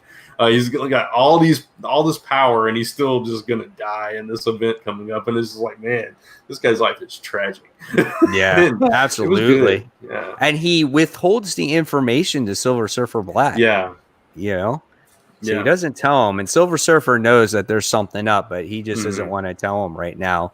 And so now you get the story of why the hammer is so heavy in his hands, because he's got to deal with this whole situation. Great story. I tell you, man, I my hat's off to Donny Cates to just bring in some next level shit when it comes to the character. And, you know, I get a lot of people, you know, saying there were discussions out there just going, how can you kill Galactus? This is cheap ass writing. We've seen Thanos before. You know, we've done all the.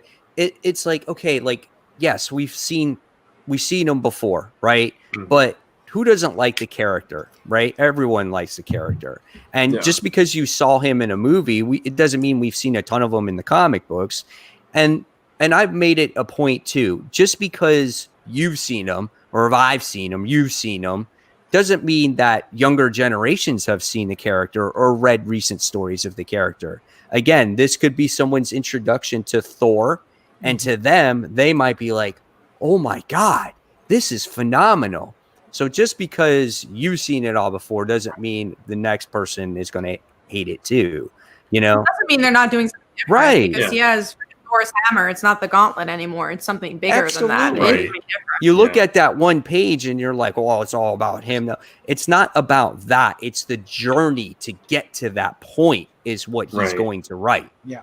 Yeah. And just doing something different with Galactus was clever in and of itself, like revealing that he's been the herald of this other entity this whole time. You know, that's why he did it himself. He learned from his master or whatever. It was just like, nobody's ever taken the concept of Galactus and done something completely different with him, and I think we saw that in this book. Right. Now remember, this is comic books, so some way, somehow, Galactus will return. Oh, of course. Yeah, you can't not have him in the Marvel universe. So, all right, good Thor discussion. So now we're going to talk about our number 5s. And so let's see, I'll start off with, Chris left. No, I'm right here. No, okay. My TV. All right. Well, Chris, what's your number 5 book this week? Star Wars Bounty Hunters issue number 4. I really like this one. I like that we finally got the backstory on why, I forgot what her name is, ended up betraying the team on their bounty, and it turns out that she was protecting her target, which was a pregnant woman who was being targeted because she was pregnant with their client's baby, who he didn't want his family to know. So that's why she ended up betraying the team, killing their client instead of their target, and ended up going into hiding. And it was a lot of just catching Valen up with what happened, and then now you find out that she's dying. That's why she came out of hiding.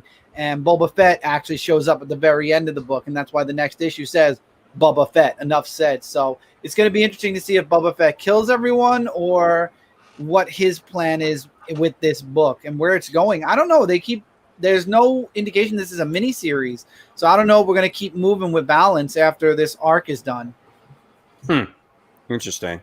I didn't get a chance to read this one. I think I'm the only one that's reading it, though, other than you, Mike. So, yeah, gotcha. I fell off of it. Yeah. Oh, did you? Okay, I didn't know, Brant. Yeah. Okay, so we'll move on to Catherine. What is your number 5? Mine is Batman. We already talked about it. Batman. I am vengeance. That's what he says in the trailer. It's a Brand. beautiful trailer. Yeah, Mine that's right. was- Brent didn't hear the sound, so he wouldn't know. I wouldn't know. Mine is actually Justice League number 51. This is the first issue of the new writer, and I thought it was a really Again. solid opening. Yeah, He's yeah, on again, like it's- 2 issues too. I know, but yeah. but the story was good. It was. I mean, they're dealing with the Black Mercy, but it's like they're in space and they get detoured somehow, and they don't know why they ended up where they're at, and each character like goes through this little journey where something is speaking in narration, and it's like speaking to each one of their individual situations and kind of tapping into what makes them and stuff, and ultimately you get that it's the Black Mercy that has kind of weeded its way into them again, and now it's got them prisoner in this big giant tree, but then it becomes a person, and it's an actual person that Batman interacts with, so it's kind of an interesting twist on that, and I thought it was a really good issue. This just fell out of my top 5. I loved it. Yeah. I'm not buying. I heard the story was good, but I'm not buying Justice League until we get a flippin' creative team that's going to stay on the book more than 2 flippin' issues. It's gonna be a while. I get Because you have Williamson that's doing the Death Metal arc, and that's 5 issues. And I don't know if he's like the official writer or whatever. We won't know until they solicit more issues. Yeah, that's a shame. A book like that needs a steady writer for sure. Definitely. Yeah, I agree. All right. I just love how DC Comics loves to keep pounding in our heads that Superman went public with his identity. Thank you. Let's see how Chris feels about that. Still. Just that part. I wish they'd stop pounding that in our heads. We know it. Thank you. We know. All right. So my number 5 went to Maestro issue 1. So we wind up getting to see how Hulk is, I guess, born into this world. And I thought it was actually kind of cool that somehow he was taken deep underground because the Earth was getting ready to get destroyed. It kind of experienced a Terminator effect, right? It was a World War III and everyone got, destroyed. And then he comes across a old man MODOK, and it's just like he's got his beard and he's got his hair, and he basically just finds out the truth that everyone in his life is basically dead. And MODOK gives him the truth, and he kind of turns the Hollywood sign into a Hulk sign, and he takes off. And so I thought it was a good introduction to this particular story. So I liked it. I thought it was the artwork excellent. too. I thought it was excellent. Perfect issue. It's cool. So good stuff. All right, so that's it for number 5s, right? Michael didn't have a number 5, so we're going to start now talking about next book, which is A Man Among Ye. This is issue 2. I read the first issue. I did not read the second one this time around. I just didn't warrant a second pickup. They So tried to what's kill Anne. They tried to kill Anne in this one. She ended up defending the boy who turned out to be a girl at the end of the last issue. Mary. And they ended up coming to port, long story short, because there was a fight about the whole situation. And she gets poisoned. The girl who she saved her, but it turns out that she was double-crossed by her crew and her captain, and they were leaving. She goes and tries to steal a ship and bumps into an all-female crew, to be continued. Yeah. That's She the wasn't- short of it. She wasn't betrayed by the captain. She was trying to save the captain. They were trying to do a mutiny. So they were Right. getting her out of She the was way to betrayed kill by the the crew. captain. Yeah. Well, she doesn't know that. She was yelling at the captain also. Because she No. thought that she said Jack. Wasn't that the captain? Yeah, I think she was yelling because she knows he's in trouble. Oh, okay. That's what thought I that got she- from it anyway. Okay, Yeah. I don't know. It could be either or. Yeah. You're right. It could be that. I know that Yeah. the crew was going to mutiny. I remember that. It's Yeah. just- I didn't love this issue as much as I don't know. It's kind of more dialogue. It was more talking than Well- anything else, really. yeah, and I mean I like that we kind of learned a little bit more about the story, and we get to see some of the other pirates. Pirates were getting hanged by the Navy and everything and stuff like Yeah. that. But I don't know. It just it didn't Does it grab me really as much. capture your attention to keep going with it? Right. Yeah. I mean, I think it could be a little stronger. And there's some good concepts here. I love the ending with the all female crew, because she tries to steal a boat that they had already stolen and that kind of thing. But I don't know. It's not quite doing it for me. I'll give it the first arc if it doesn't do, but it's been doing fine for me. I forgot about the Navy stuff too. You just mentioned it now, Brent. So yeah, that stuff is definitely very weak for the story for me, because that stuff I forgot about already, and I read the book not 3 days ago. So yeah, no, I agree. If the first arc doesn't captivate me by the end of the whole setup, then yeah, I'll probably end up letting it go. All right. So now we're going to move on to our number 4 book, because we already talked about Justice League. So, and I'm going to hand it over to Mike now, because he has a number 4. So, Michael, what's your number 4? My number 4 book is a book I want to try. Power Rangers Draken New Dawn, issue number 1. Holy crap. He actually read a Power Ranger book, and that is my number 4 as well. Go Power Rangers. Yeah, see, there we go. So did all you guys read this book? I did. I told Brant not to, because it's not the same writer as what he's saying. Oh, so you didn't try it. I didn't, because she told me not to. Well, I like it. I mean, so you go, Michael. Sorry. No, what were we gonna say? I was just gonna say that it is a very different vibe from what we usually get from Power Rangers of that writer. It felt very different. I honestly didn't love the issue, but I liked it. I want to know who the prisoner is. Well, yeah, and also I liked how it dove into it's focused more on Kim's point of view of her saying that, she's not like Draken, like she's trying to prove that from the other volumes of what happened there. But I also like how when they found the prisoners, they were thinking that the people who were trying to save them worked for Draken, because we all know that Draken's dead and all that stuff. And there's one of Draken's victims that was there that Kim went to go save.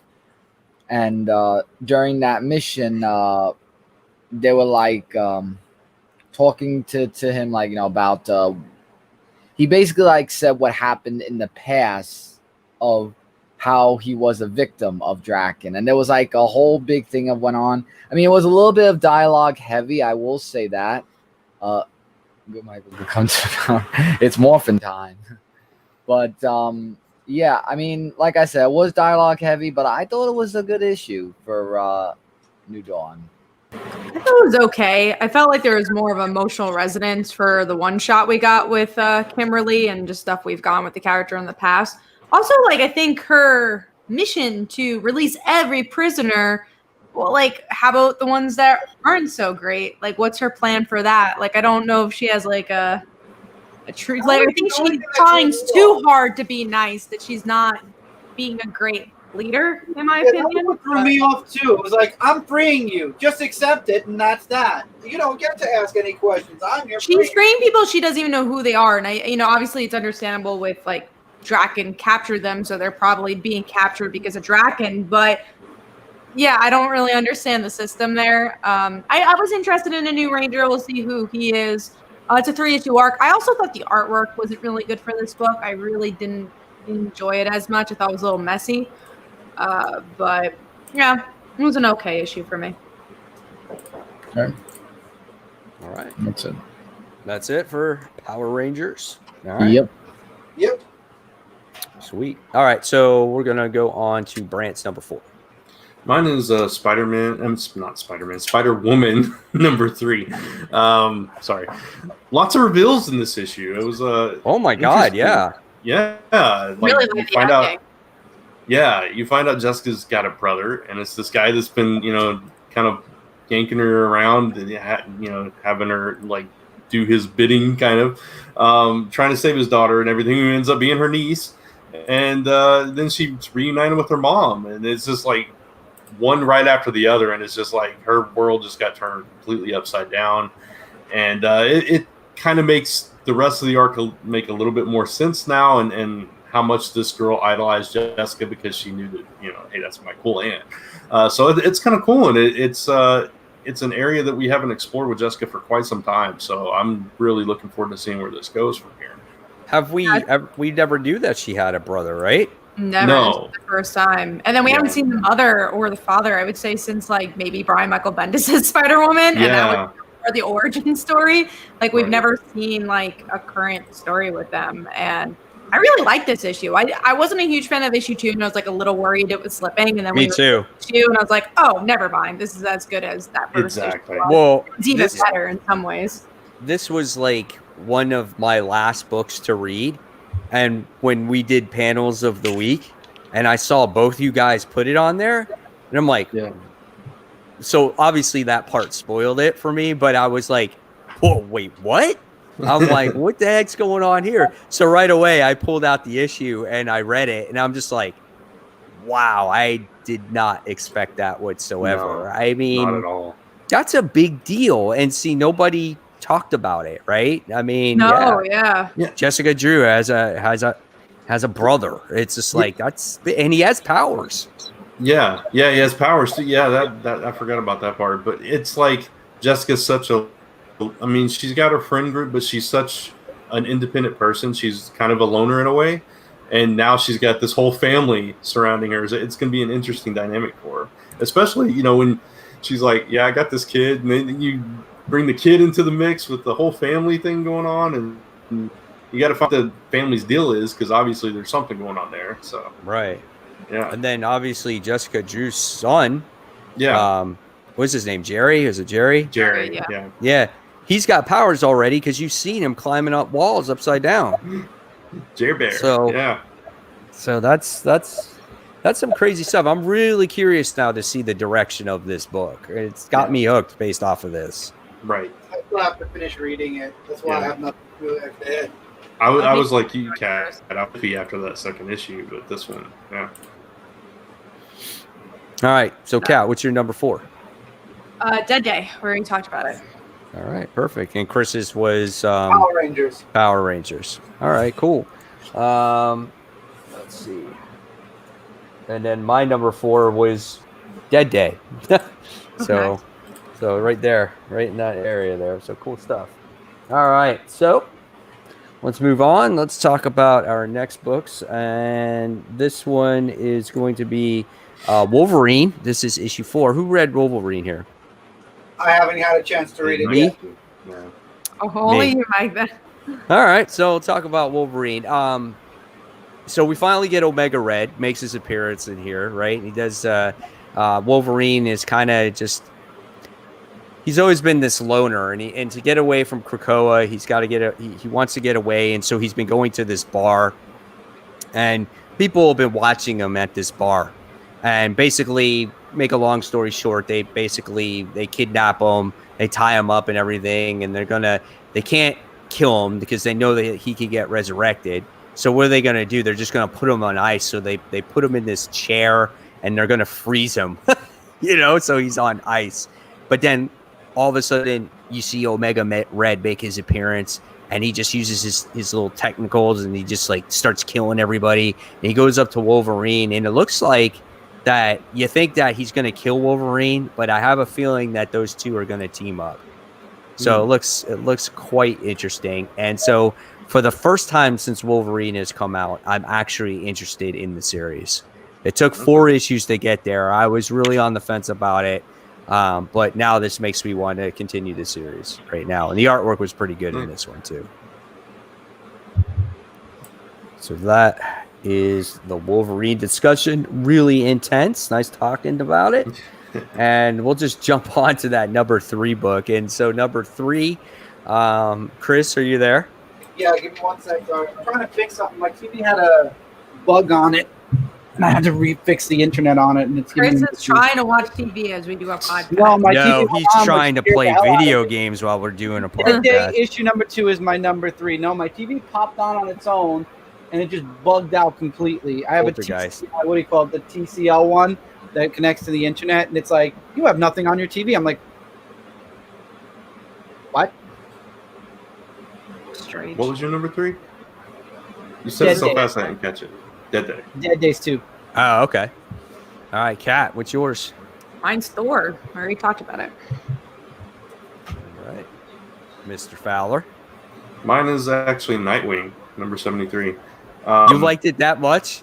I really enjoyed the issue. Yeah, Like, and it's I liked it. It wasn't in my top 5. I mean, I haven't read it for a long time, so I just, because of the tie-in, I wanted to read this issue, and I enjoyed the stuff with Dick and Barbara. I mean, that was like the bulk of the issue, but I mean, that's what I enjoyed about it. And it's like, you know, she's trying to get through to him, and she thinks she gets through to him, and really he's kind of, you know, fooled her even, and now he's cornered the rest of the Robins as well, and he's kind of leading them all into a trap. And I thought that was really interesting. And then you got Punchline going after this a monument to Alfred and going to blow that up. So they're just like causing all this kind of chaos, and just the discussion and interaction and fight between Dick and Barbara was enough, you know, to sway me over for this issue too. I liked the fight, but I thought the fight was a little bit drawn out. Okay. And then just me having an issue, like last issue, she got her leg sliced open so bad it was like she couldn't even walk. And here she's already fighting. And again, I have this whole, I don't know, this time frame issue of when this one takes place compared to her own book. So I have that kind of issue. But I love the ending of it, how Dick is just like, hey, Jason, and who was it? Was it Damien out there or Tim? Tim, Tim. And Tim, and he's just like, oh, come on, like, Barbara's gone off the hinge, and let's come with us. So he's got them fooled, and I like the end of that. So that was pretty cool. Yeah. Did you not read this, Kat? Nope, didn't read this one. I love how Joker is the one that kind of been manipulating now the Robins and Red Hood through Dick. I don't know. I feel like, how are they going to reach into Dick and get him to realize who he is? It's got to be that stone. Somehow they got to get that stone back and re-manipulate him back to the way he was. I think something happened where he's going to break the control of the stone on his own. It's just, I wonder what's going to trigger Dick into realizing who he really is, you know? Yeah. I like that, like, all his memories are twisted. Like, he was remembering his parents as these abusive drunks and all this stuff. It's just crazy, the number that's been done on him. We do have a comment from the Black Knight. Do you guys like Valiant? I just got Ray issue 6. I do. Michael likes Valiant. I think Brant reads some Valiant. I love the company. I personally don't have any Valiant books on my pull right now. Exo Man of War's coming back. Oh yeah, coming back. I'll be trying that one. Yeah, I read here and there. I fell off a few series, but yeah, especially like when Faith comes out, I read every single volume of Faith. All right, so we talked about that. That was Brant's number 3. So Michael, we're gonna go on to your number 3 now. All right, Conan: Battle for the Serpent Crown, issue number 4. So since Champion got the Serpent scepter and brought it to what was his name, Mephisto, from that point, we now have a mission. He now has a mission for him to go get the Serpent Crown, because that could bring like ultimate power and whatnot. So in this issue, and I thought of Kat when I read this part, he actually meets up with Namor in this issue, Conan. Oh, because they. I'm not reading it. That's Cat's favorite book right there. Namor. That's. No, I'm just saying, because I remember how she would talk about him and stuff. But yeah, but Neela and Conan, they go underwater to find where the Serpent Crown is before Champion would get to it. And actually, Champion did get to it, and we see the power that it can, how really overly powerful this can be for Champion to use against them. And it turned, Conan and Namor to fight each other for a brief scene, and then he basically got away. As I'm leaving a lot of stuff out because I want you guys to definitely read it. He just takes it to Mephisto, and that's where it was to be concluded. So that's right there, and that's a pretty good issue to be continued. I really enjoyed this issue of Conan. Cool, awesome. All right, so and then my number 3 was a book, yes, we already talked about, Spider-Woman issue 3. So boom, there goes that. All right. So let's move on. So we're going to talk about, we talked about Nightwing. We're going to talk about Transformers versus Terminator issue 3. Who read that? I read it. Who else read it? Brant? I did not. I did not get a chance to read this one. I didn't get a chance to read it. So once again, I am the only one because Brant was supposed to read it and he didn't read it. I know. I didn't love last issue though. Okay, so I'm not going to give away a lot, but not a lot did happen in this book. So there's nothing to give away. Yeah. You see a big attack. There's a lot more Transformers in this. And there's a lot more dialogue heavy stuff in here too. Typical almost Transformer style. The one thing though that this book had, and I think it tried a little too hard, was it had a lot of lines from the Transformers animated movie. So it's like, one shall stand and one shall fall. All we're going to need is a lot of energon and a lot of hope. So there was a lot of movie lines in this particular book, which was cool, but it's like, I don't think it really fits, when it comes to a crossover between these two properties. So it was cool. It wasn't the best issue, but it was there, and it still warrants continued reading. It was there. Sarah is just teaming up with Bumblebee, so she's kind of like she's like Spike in this world. So it was all right. It had its moments. I see. That's the way I felt about last issue. It was there. It bums me out because that first issue was phenomenal. It was so good, and it's just like I almost wish it was like a one shot, just so I could just keep that feeling. But I'll eventually read it. Right. I mean, the Insecticons were in here, and the dialogue was good with them. It kind of reminded you of the cartoon. He's like, "Oh, we need energon. You know how they have that." Right? Yeah, the echo to them, and it's just like they hit all those notes, but it just the story just kind of lacks a little bit. And you gotta be reading My Little Ponies versus Transformers. No. My gosh, I actually looked at that book on the stands just to see what it would look like. The artwork is just, it's not what you would want to see in a Transformers book. Let's just keep it that way. It's more like an artwork you would want to see in a My Little Pony book. So that's the way it looked there. I'm sure it's doing its best. We do have a question. Zombie X stands. Gideon Falls, anybody? I've never read an issue of Gideon Falls. The series is ending, and I read the first volume of it during the beginning of COVID, and it is phenomenal. It's phenomenal read. I just never got around to buying the rest of the trades, so I'll get there eventually to finish it. Huh? Yeah. I'm in the same boat as you. I read the first volume. Right. I only read the first issue. But okay. I don't even think I read the first issue, which is weird because I feel like I usually do read. You wouldn't read it. You wouldn't like it. You wouldn't like it because it's got Andrea Sorrentino's That's artwork. That's probably why I didn't pick it up. Yeah. I usually pick up Jeff Lemire. That's why I was like, oh, why didn't I pick that up? Probably. Yeah. But his artwork fits that book because it's got that creepy, dark, eerie tone to it. So it really fits it. Yeah. All right. So we talked about Transformers versus Terminator. So we're going to go on to our number 2. And let's see. We'll start off with Kat this time. What is your number 2? Mine's Captain Marvel, issue 20. Mine too. Mine too. There we go. Wow. I love this book. This arc has been so freaking good. And I love her sister to pieces. Every scene she's in.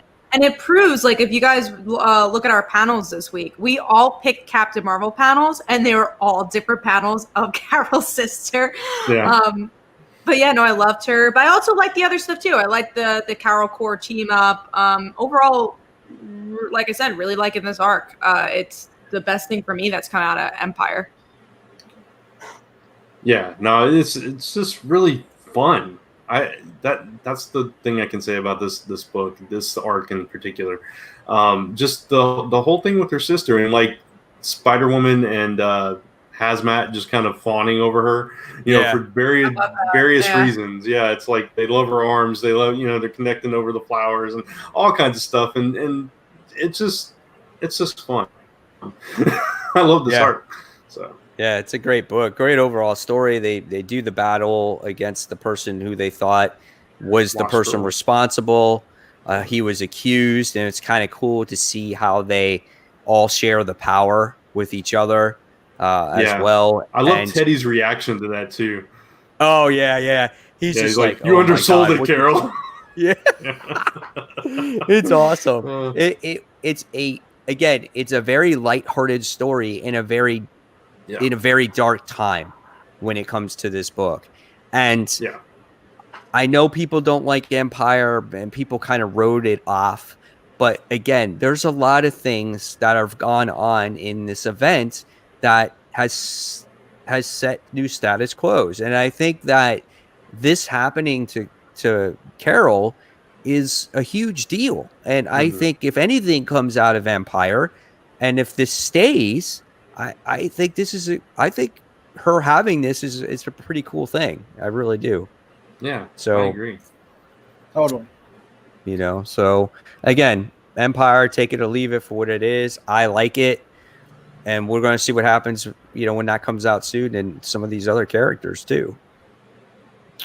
So, but great book. So that was my number 2. That's Kat's number 2. That's Brant's number 2. And we're going to go with Chris's number 2. G.I. Joe number 7. We already talked about it. Yo, Joe. And Michael's number 2. Teen Titans. Yep. Teen Titans issue number 44 actually came out this week. I like how coming out any sooner after November it gets canceled, sadly.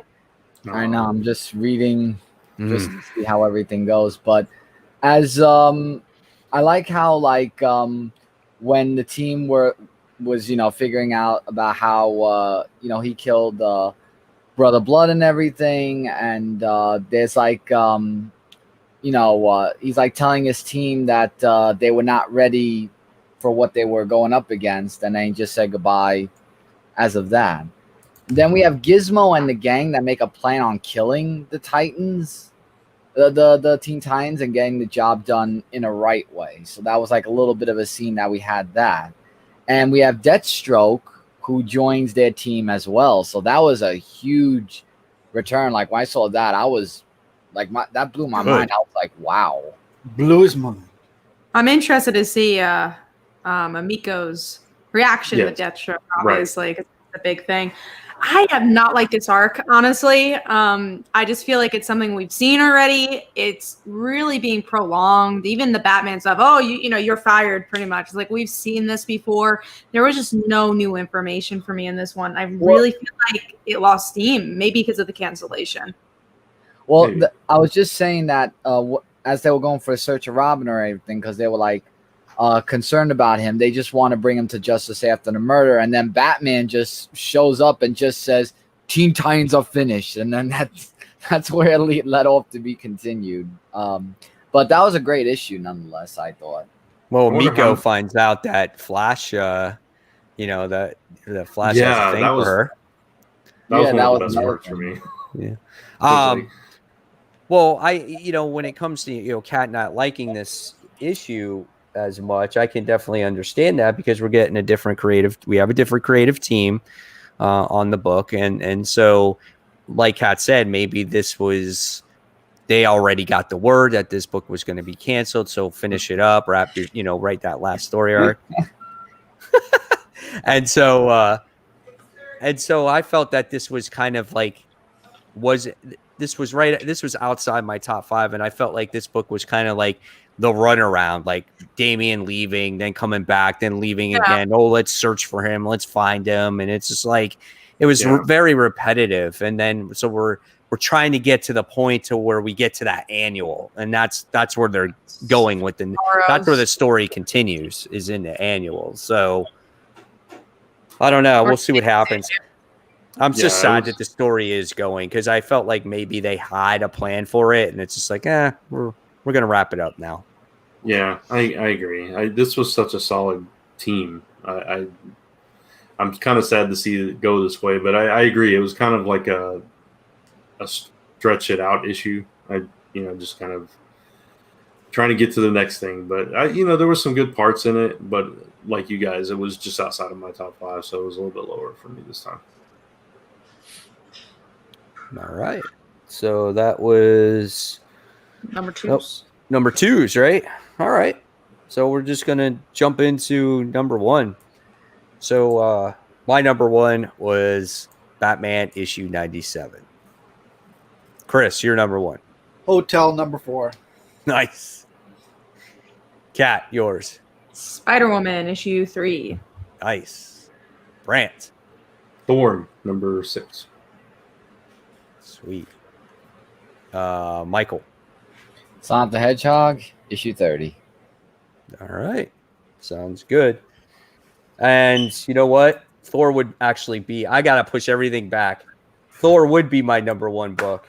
I wondered why it's not here. My son, I told you he read issues 1 through 6, so he has it in his room. I was wondering why it was in number 1. Yeah. I really like Batman. So everything is pushed back 1. So number 1 is Thor. Number 2 is Or Batman. Captain Marvel. Again, Captain number Marvel's number 3. Yeah, so we get pushed back there. So all right, it's all right. It's all good. So that's it. That's all for the top 5. So So I now handed to Chris to the chop. the chop block. Who has a chop? So I know who to ask. Seems like there's a couple of people. All right, so a couple. Okay, so Brant and Michael. Brant, what are you chopping? I got 2 half chops. One of them I kind of already talked about, which is A Man Among Ye. Just not grabbing me. I don't know that I'm going to pick up the next issue. Depends on the week. And Cable. Actually, I did not feel this issue. I'm So strange. I feel like issue 1 was bad, issue 2 was good, and then issue 3 was bad. So it's just like Yeah. the odd numbers. I- Very good. I'm with you on Cable being a half chop, kinda. I'm Yeah.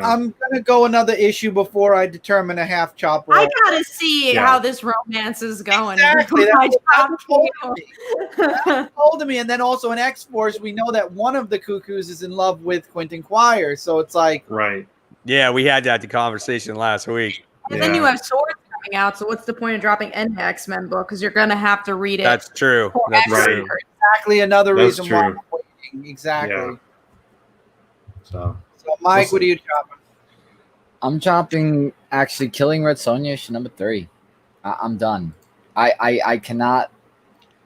The art is one thing, but the story, it just talked about killing birds that come down and swoop down and kill people, and it doesn't have anything with like Sonja in it.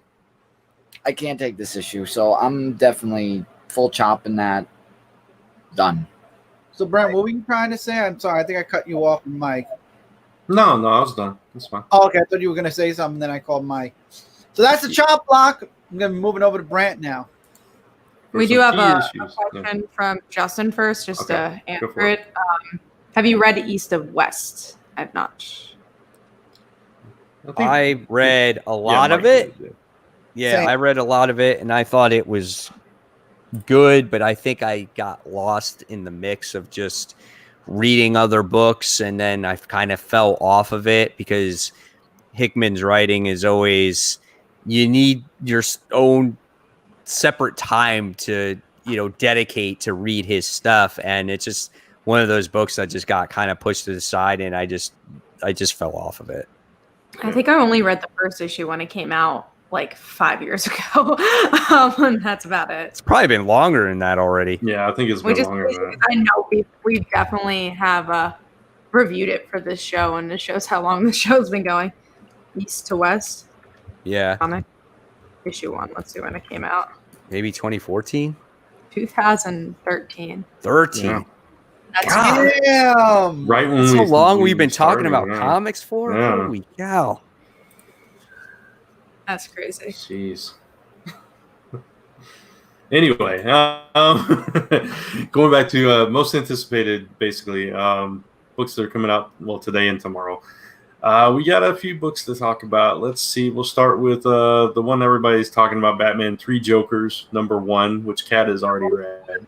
I have read it. I'm really excited to talk about it with everybody. Yeah. My only will be I literally posted 2 articles about it today, and I'd like you guys to read it. So read it. yeah, I'm definitely going to read it. I've been anticipating this one for a while. Yeah, I think everybody has, because this has been in the works for years. And it's finally like coming out. So again, Jeff Johns, who is it? Fabic's on the artwork. Like, his artwork is so good. I loved his artwork in Justice League, and I just can't wait to see it here. Yeah, absolutely, I agree. And it's double size. It's 3 issues. Looks like it's going to be a beginning, middle, and end, which is always good with these books because sometimes they go on forever. It'd be like, but this cliffhanger. So it's nice that it's just one story. Yep. Yeah, and we also got the second issue of Chew coming out. Oh, I can't wait for that. I like the first issue. I like the cliffhanger of it. I thought it was fun. Oh, you did read the first one? Yeah, because it was new reader friendly. So I was like, let me pick it up. And I liked it. Good. It'll be interesting to see the interaction with his sister, and because she's the bad guy and he's the good guy, and they go to the house at the end and they meet for family dinner. I think that's pretty cool, man. This book definitely has potential, and I forgot the artist who was on it, but the artwork is really good on it as well. Did the original Chew? No, it's not. No, it's not. It's not Rob Gallery, because he's doing Farmhands, but I thought he's doing Farmhand, so he's not doing it. Oh, so it's a different artist. I forgot the artist's name on there, but he picked the artist because it has this distinctive style that kind of fits Chew. So that's why he picked the artist on there. Dan Boltwood.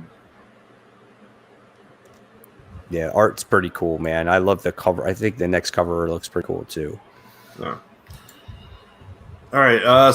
Somebody mentioned in the comments, I think you guys showed a Daredevil Annual, so that is definitely coming out, and I know a couple of you are really excited about that. Absolutely. Don't know what the annual is actually going to be about, but anything that's on Daredevil, I'm like on board with. Oh, I can't wait. One more day. I'm excited to see what they're going to do with Daredevil. Let's see. We got Michael will be happy about this one, maybe.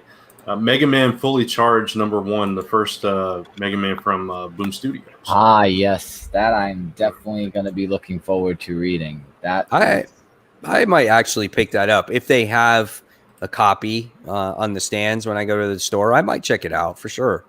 Yeah, I'm gonna check it out. I enjoyed some of the Archie run, so awesome. I want to see what Boom does with it. Yeah.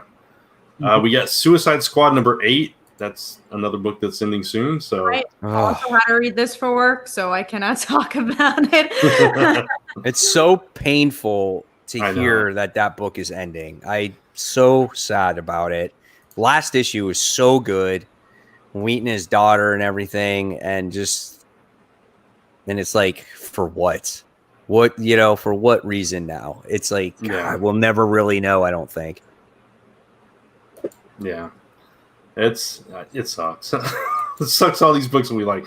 Well, we talked about that before. I have a feeling they're gonna take a few of these to digital first, like Titans, and even maybe this.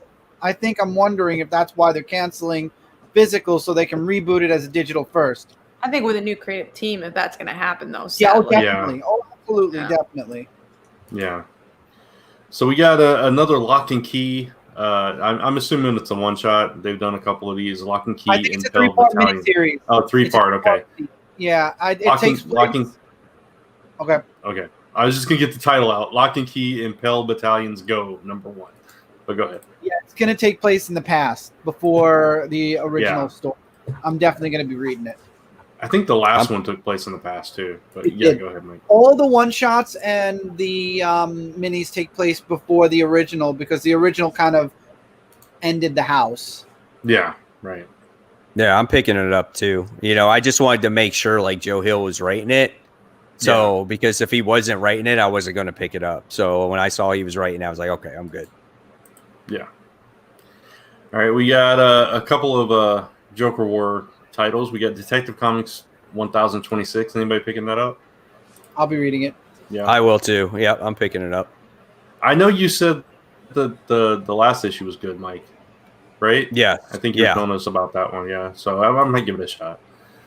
And we got Batgirl number 48, which I've not been reading, but this story, The Last Joke, Part 1, which kind of dives into those dark times with her family. I'm kind of interested about in that, so I might pick that one up as well. I liked the last issue.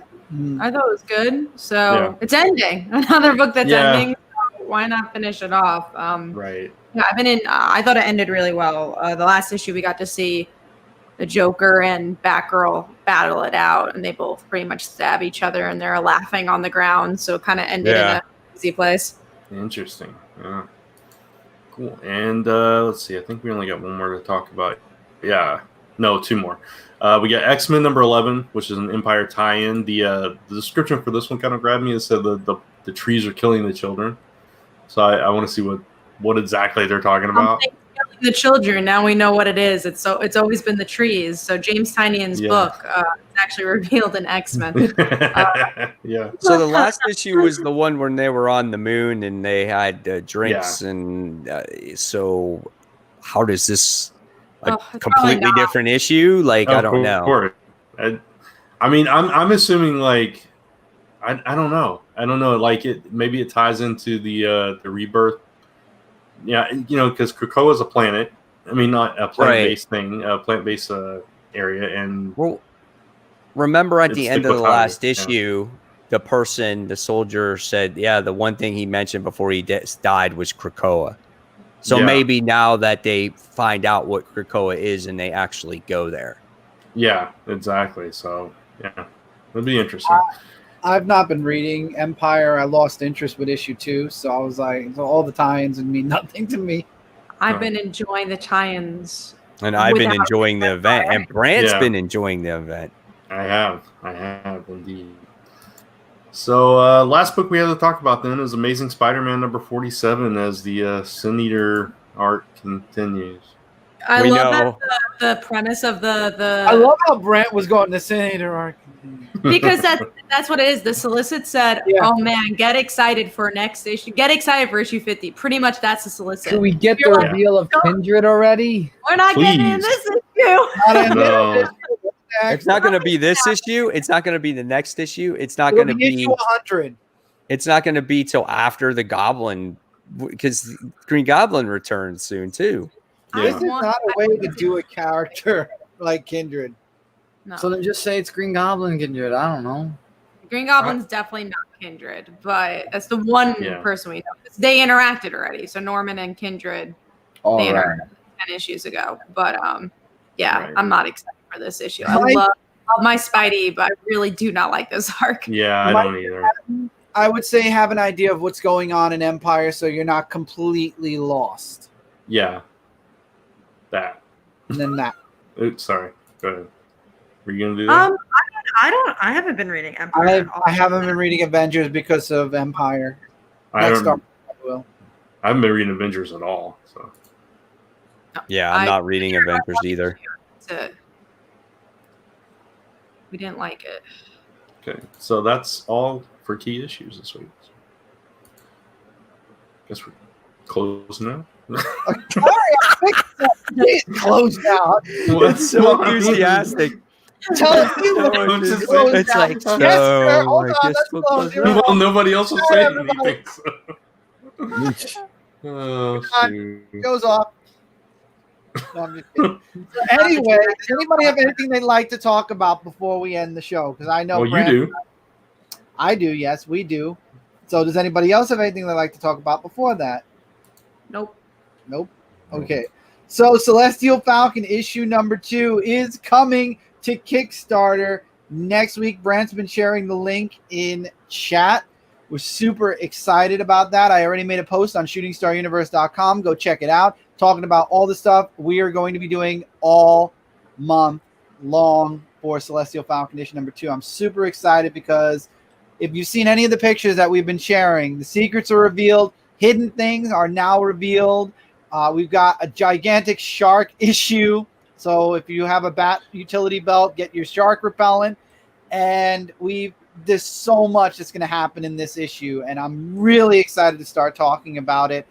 Brand, I think, did you share the link again, or did my chat? That was the. No, that was panels. So you can follow the Kickstarter. I don't have the link, or else I would share it. It's celestialfalcon.com/KS2. That'll take you right there. Or you can check out the article on shootingstaruniverse.com. Links are in all of the images. There's the link. There you go. You guys have 29 followers. Follow that link. Yeah, I'd love to get to 30 tonight. So if anybody, just one person, go follow. One person go follow. So we can get to 30. That's Brand's goal. Then you'll get notified when we launch. And I got to mention this variant cover we have coming. Linnea Papercat, she's been working on it and been tweeting about it. She's having fun with the shark. She actually changed the entire pose of Celestial Falcon on it the other day. It was like, I like this one better. It's more dynamic. And we were like, yeah. So go with that. And so it's been a really cool process. Yeah, I want to share it, but I want to wait for her to finalize the new Celestial Falcon pose. Because I shared the first version, but now she did stuff with the shark. It looks amazing.